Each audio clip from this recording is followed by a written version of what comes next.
After doing my last video exposing white man going on Racist Rant talking about Nolan Wells. Yeah, they did it. Them boys did it. This is a damn tradition for us.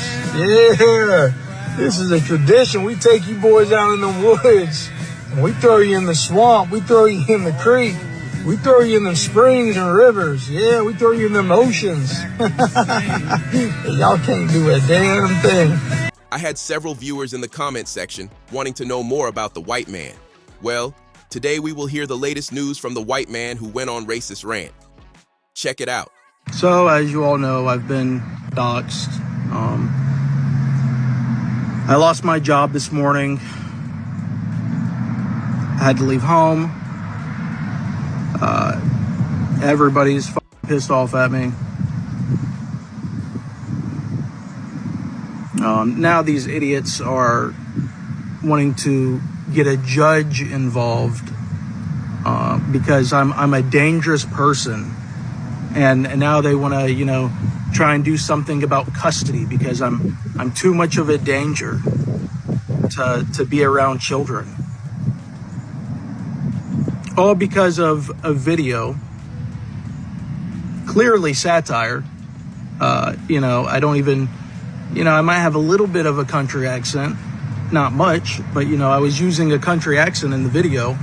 But I mean, whatever. I'm not trying to apologize. I'm just showing the ridiculous of it, the ridiculousness of it. They had the FBI reach out and all this bullshit, saying that I did whatever with Nolan Wells. It's fucking ridiculous. Yeah. It's satire. Yeah, it's mocking you because you're fucking stupid. Because here you are taking those young men that are, I guarantee you, they are innocent. They found no foul play.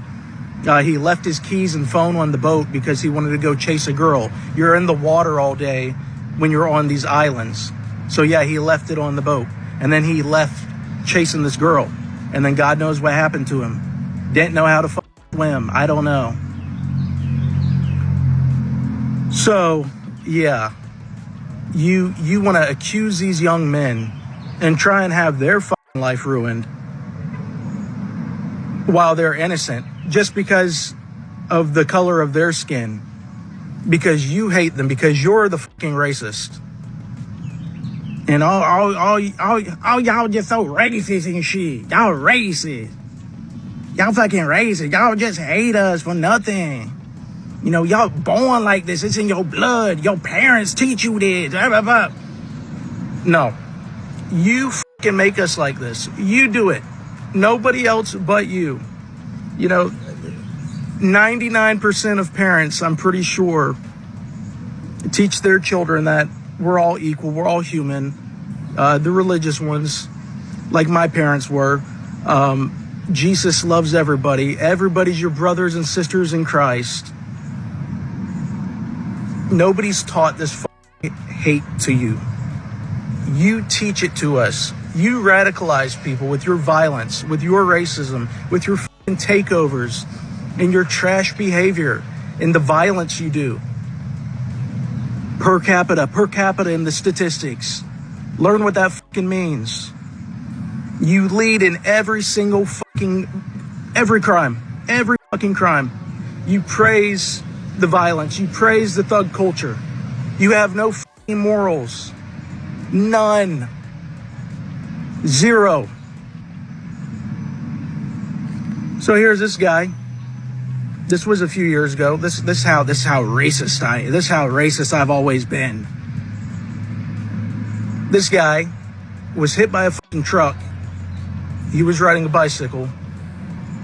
Got hit by a truck. I was working on the side of the road, and I heard his bicycle hit the ground. And I turned around thinking that it was going to be like tools that fell off the truck that drove by. But no, he was laying on the ground. Body fluids all over the place. I ran out. I got him off his bicycle because his legs were still stuck up in the bicycle when I got out there. I stopped traffic. I turned him on his side, drained all the fucking blood out of him. He had huge blood clots pouring out of his mouth and nose. I would pull the fucking clots out of his fucking nose. I did CPR on him. I had blood all over my fucking hands and arms. So I'm so discriminatory. And I think it was, I can't find the article. I don't even remember the man's name. I can't find the guy's name. I think it was March 25th, 2024. He was a 61-year-old black man. And if you ever see the police report, I even put in the report, the cops did nothing to help when they got there. I did CPR. I was able to get his pulse back. And I had to keep turning him over to drain the blood out of him because his lungs would fill up with blood. I revived him probably maybe 10, 20 seconds. Then he went out again. Then a nurse that was driving by, or in traffic now because the traffic has stopped, she got out and she took over. And then that's when the police, she was able to get a pulse back. And after that, lost it again and he was done. But we're still doing CPR on him. And the cops come up there and they're standing there like, whoa, what's going on? I'm like, what the fuck do you mean what is going on? We're trying to fucking save this guy. So yeah, and in my statement, I put that the police didn't do fucking shit. So yeah, just that long ago. Not very long ago. But through my life, I've been jumped by y'all. Literally 60 of you on top of me when I was walking through a parking lot at Walmart because of one of your fucking takeovers. Beat the hell out of me. I was 15, 16 years old. A lot of other fucking instances in my life with y'all's fucking degenerate bullshit. So yeah, the hate is not something born. The hate is not something taught. It's fucking learned from patterns, from life experience, from seeing that nobody else, the whites don't act like this. The Asians, the Spanish. I don't see them getting in groups acting like this. I don't see them praising this degenerate culture. Now, some of the Spanish communities are becoming influenced with that shit. But nowhere is any of this shit happening but with y'all. You people have no fucking morals at all. And I'm a danger to be around children. Meanwhile, you just see thousands upon thousands upon thousands of your mothers twerking on toddlers, smoking shit in front of them, having the toddlers smoke it, having the toddlers hold pew-pews, having the toddlers fan out money while fucking cussing and acting like total fucking garbage. Your community is fucking sick. And you don't like it when people tell you the fucking truth. You think you can hold this fucking nation hostage with fear. But sorry, I'm not gonna be quiet. Because something needs to be done about you fucking people. Laws need to be put in place. Harsh fucking punishment for your fucking behavior. Something. Some fucking shit needs to fucking happen. But everybody is so fucking fed up with it.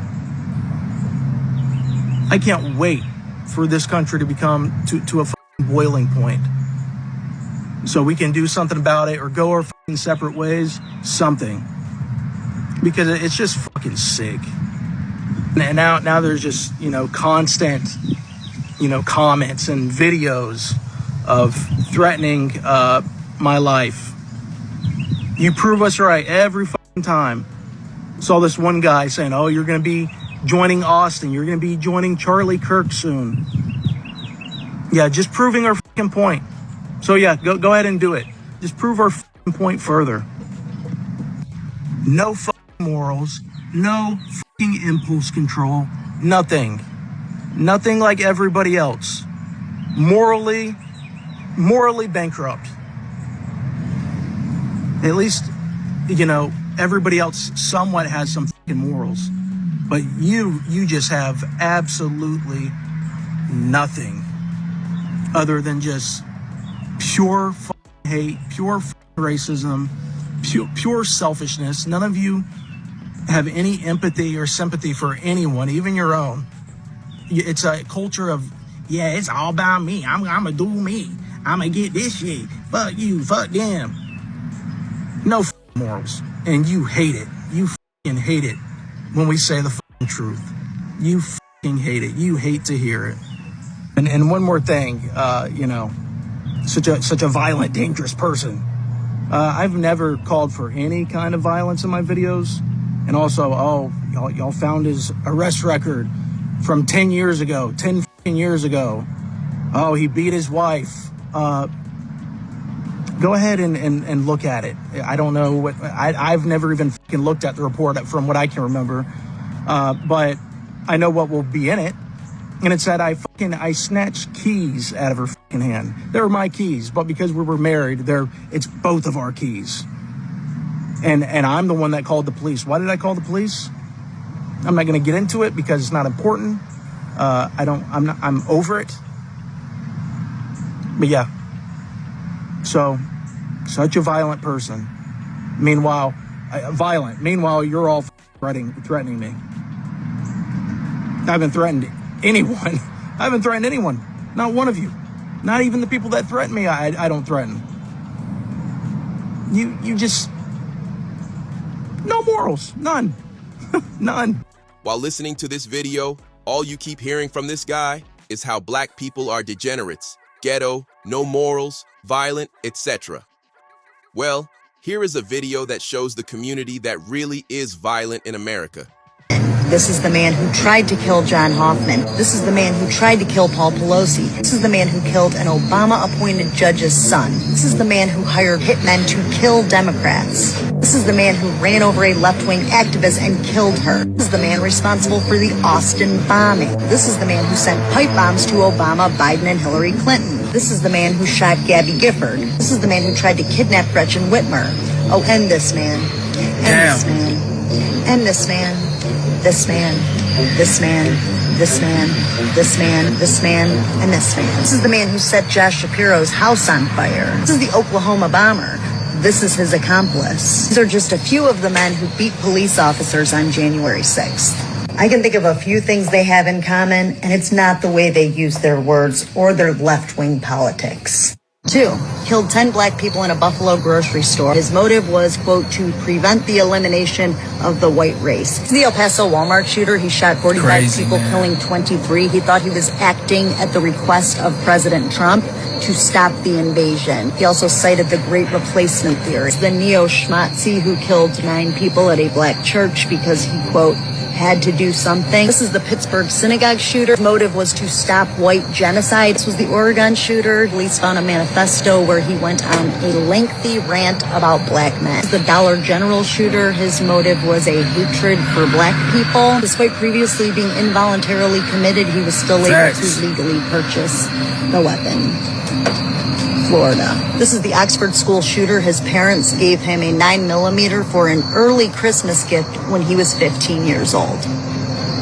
They were so excited they just couldn't wait till Christmas. This is the FedEx shooter. Police found that he was viewing not like propaganda online and that he wanted to demonstrate his masculinity. Man went on a shooting spree in Atlanta, killed 8 people, 6 of whom were Asian women. This was the Dayton mass shooter, shot 17 people, killing 9, including his sister, who previously suspended from school for having hit lists and rape lists. The Santa Fe school shooter, one of his victims rejected his romantic advances. This was the Thousand Oaks shooting. This is the Parkland shooter, Sutherland Springs shooter, Las Vegas shooter, the Sandy Hook shooter. This is the Aurora Theater shooter. He had an obsession with killing and chose the weapon that would allow for the maximum amount of casualties. These, of course, are the Columbine shooters. The Chardon school shooter, who was upset that his ex-girlfriend had a new boyfriend. The Georgia school shooter, he is not transgender, no matter how many right-wing AI-generated memes tell you so. Father gave him an AR for Christmas when he was 14. The real mental health issue in this country is white men. The Middle Passage, 1.2 African Americans died. White men. Segregation, white men. Lynchings, white men. Wounded Knee, white men. The Trail of Tears, where 16,000 Native Americans died. white men. 98% of gun violence is men. 84% are white men. I see a trend. January 6th, white men. Oh, wait, but then they got pardoned by who? Oh, that's right. An adjudicated rapist, pedophile, convicted felon, white man that this country put in power. Oh, wow. Why? Because they couldn't vote for the black woman. Do you see a trend? When you look at what happened to George Floyd, that is symbolic of what this country is. It is the white man putting his knee on the neck of a non-white person and saying, what are you going to do to stop me? White men are the mental health problem. And what do you see from the white supremacists? Right? They're just begging for it to be somebody on the left or a trans person or a gay person or a minority, right? Take Lincoln Riley. Oh, Lincoln Riley. Oh, did you see it was a brown person? Oh my gosh. Let's put her on a Wheaties box and add to the paper and pass bills. Oh my gosh. Right? What did you see with the racist podcaster? Oh my gosh, say his name on Starbucks cups. Oh my gosh, the white person. Oh my gosh, for once they felt like a black person. They finally got treated like garbage. Oh my gosh, oh my gosh, Jesus is coming, right? Because white people lost their shit. White men are the problem. They're a bunch of insecure little bitches with small penises and lifted trucks and beards and guns because they have no idea how to have empathy or basic human emotions, because that's what this country has done. It has allowed white men to do anything to anybody with no recourse. Until we address the original sin of this country, the actual mental health problem, which is white men, we will never be a great country. Since the 1970s, many social, political, economic, and demographic changes have reshaped America. Some observers argue that these changes have led some white Americans to fear the loss of their historical majority status, political influence, or cultural dominance. These concerns are often discussed in terms of changing demographics, shifts in political power, and economic competition. From this perspective, every sign of progress within the foundational Black American community, whether in education, business ownership, wealth creation, cultural influence, or political organization, is viewed by some as a challenge to an old system that benefited from inequality.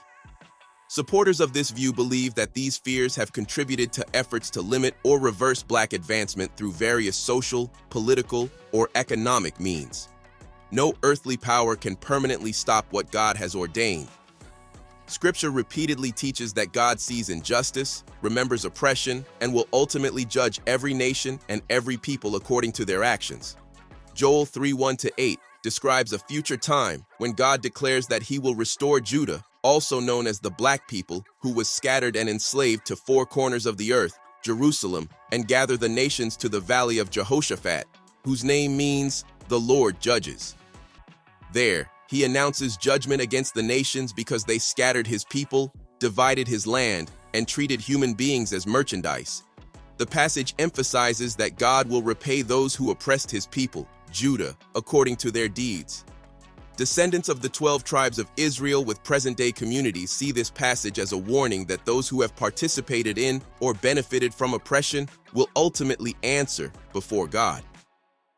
Every nation, institution, or alliance that has harmed God's covenant people, including the tribe of Judah, according to their interpretation, will not escape divine justice. Scripture consistently portrays God as judging individuals and nations for oppression, violence, injustice, exploitation, and pride. No empire has lasted forever, and no system built on injustice has escaped accountability. The present moment is not simply about political change, but about biblical prophecy unfolding.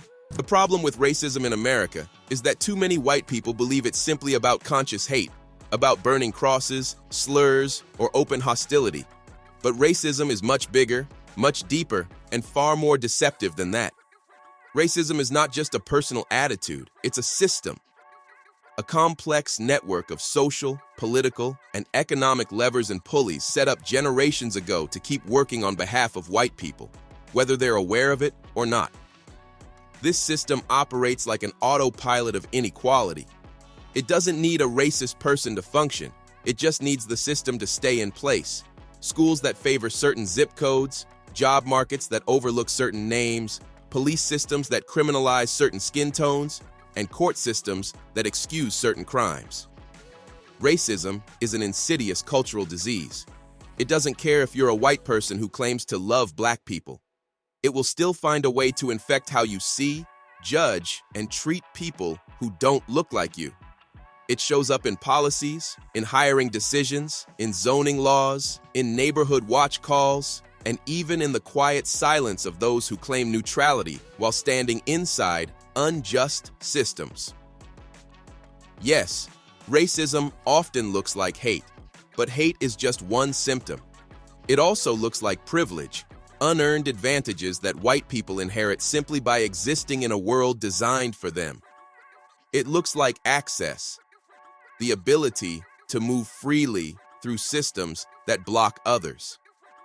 And it looks like ignorance, the refusal to learn, to listen, to acknowledge that the playing field has never been equal. Even America's so-called fair systems carry the fingerprints of white supremacy. Look at fair housing alliances, equal opportunity programs, or even the justice system itself. Scratch the surface and you'll find the same pattern. White people create, fund, and control the very systems that claim to fix the problems they caused. They write the rules, enforce the rules, and then tell the oppressed to play by those rules. It's like a magician's trick, creating both the problem and the illusion of the solution. And nowhere is this hypocrisy clearer than in the white church. For centuries, churches and seminaries have tried to separate Christian identity from the violence committed against black people. They preach forgiveness and charity while standing silent on slavery, segregation, as if the gospel of Christ could coexist with the whip, the rope, and the burning cross. Don't talk about charity drives. The Ku Klux Klan had poor relief programs too, but that didn't make it any less of a terrorist organization. Church records from Klan meetings show dues, elections, and even charity work, all while spreading terror among black families. And to this day, the white church still hasn't fully owned up to its role in sanctifying and protecting racial violence in America. This refusal to confront the violence embedded in America's religious institutions explains why every other form of violence, from mass shootings to police brutality, continues unchecked. You cannot build peace on top of unacknowledged terror. Then there's capitalism, which feeds off racism like a parasite. The cries for law and order and hard work are rarely about justice or morality. They're about protecting a thing-oriented society, not a people-oriented one. Capitalism turns human beings into profit margins and labor tools, dehumanizing those at the bottom, who, conveniently, are overwhelmingly black people. White supremacy and capitalism are twins, born of greed, sustained by fear, and justified by myths of superiority. You can't dismantle racism without also confronting the capitalistic spirit that measures worth by wealth instead of humanity. And that fear, that deep, centuries-old white fear, is the real heartbeat of racism. Fear of losing control, fear of equality, fear of accountability. From the plantation to the police station, that fear has been the fuel. It's why laws were written to limit black progress. It's why black neighborhoods are underfunded. It's why every black movement for justice is met with suspicion and backlash. This nation was built on a foundation of bias, bigotry, and control, and that indoctrination was handed down through generations. It's so ingrained that it feels normal, even to those who claim to reject racism. And yet, here we are, still fighting for equality in education, housing, healthcare, employment, and justice, the same battles our ancestors fought a century ago. So the real question is not why black people are still angry, but why white America is still comfortable. Why is it that wherever black people live, work, or rise, someone always has a problem with it? That problem isn't ours, it's theirs. Racism is not a black problem. It's a white problem that infects the entire society. Tell me what you think about this topic. Hope you find the information in this video informative. Feel free to like, subscribe, share, comment. Thanks for watching.